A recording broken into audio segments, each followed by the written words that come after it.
मराठा आरक्षणासाठी मुंबईच्या आझाद मैदानावरती मनोज जरांगे पाटील यांच्या आमरण उपोषणाचा दुसरा दिवस आहे आणि दुसऱ्या दिवशी देखील मुंबईमधील अनेक परिसरामध्ये वाहतूक कोंडी दिसून येत आहे। मी सध्या उभा आहे मुंबईच्या मुख्य अशा ईस्टर्न फ्रीवे महामार्ग परिसरामध्ये आणि आपण पाहू शकता या ठिकाणीच सकाळपासूनच या ठिकाणी मोठ्या प्रमाणात वाहतूक कोंडी जी आहे ती या ठिकाणी दिसून येत आहेत। एकंदरीत पाहायला गेलं तर वडाळ्यावरनं येणाऱ्या छत्रपती शिवाजी महाराज मार्ग या मार्गावरती जाणारे जे वाहनं आहेत त्या वाहनं मोठ्या प्रमाणात या वाहतूक कोंडीमध्ये अडकलेल्याचं चित्र पाहायला मिळत आहेत। कालपासूनच आपण पाहायला गेलं तर महाराष्ट्रामधील अनेक कान्याकोपऱ्यातून मराठी आंदोलक जे आहेत ते मुंबई छत्रपती शिवाजी महाराज टर्मिनसकडे येत आहेत आणि यासाठी मोठ्या प्रमाणात वाहनं देखील घेऊन येत आहेत, कारण आमरण उपोषण आहे आणि आमरण उपोषणासाठी राहण्याची व्यवस्था नाही।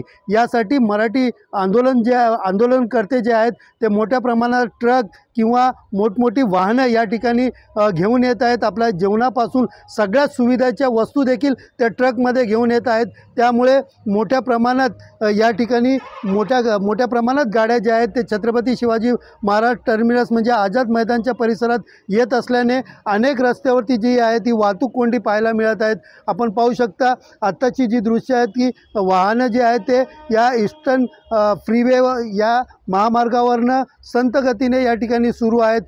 गेल्या अर्धा ते 1 तासापासून या ठिकाणी ही वाहतूक कोंडी झालेली आहे। विशेषतः पाहायला गेलं तर याच महामार्गावरती पार्किंगला लावलेल्या गाड्या म्हणजे जे आंदोलनकर्ते आलेले आहेत त्यांना पार्किंग मिळत नसल्याने याच रस्त्यावरती अनेक गाड्या ज्या आहेत त्या पार्क करून ठेवलेल्या आहेत। त्यामुळे या ठिकाणी मोठ्या प्रमाणात वाहतूक कोंडी झालेल्या पाहायला मिळत आहेत। एकंदरीत गेल्या कालपासूनच सुरू असलेल्या मनोज जरांगे पाटील यांच्या आंदोलनाच्या वेळी काल दिवसभर हा जो हायवे आहे हा पूर्णपणे या ठिकाणी सायंकाळपर्यंत या ठिकाणची वाहतूक जी आहे ती पूर्णपणे ठप्प झालेली आहे। अनेक ठिकाणी मोठ्या प्रमाणात वाहतूक कोंडी झाली होती, मात्र संध्याकाळच्या नंतर कुठेतरी वाहतूक कोंडीमध्ये सुटका मिळालेली। मात्र आज सकाळपासूनच आपण पाहायला गेलं तर मुंबईच्या दिशेला जाणारे चाकरमाने व नागरिक व प्रवाशांचे नाहक हाल या महामार्गावरनं जाताना पाहायला मिळत आहे आणि कुठेतरी या मराठा आंदोलनावरती सरकारने लवकरात लवकर कुठेतरी निर्णय घ्यावा अशी भावना या प्रवासी वर्गाकडून आहेत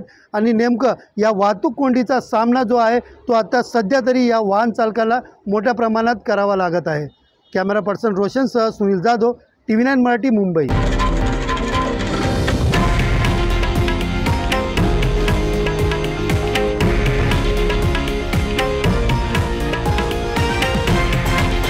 हे आहे देशातील नंबर 1 न्यूज नेटवर्क आणि आपण पाहत आहात TV9 मराठी, एकमेव।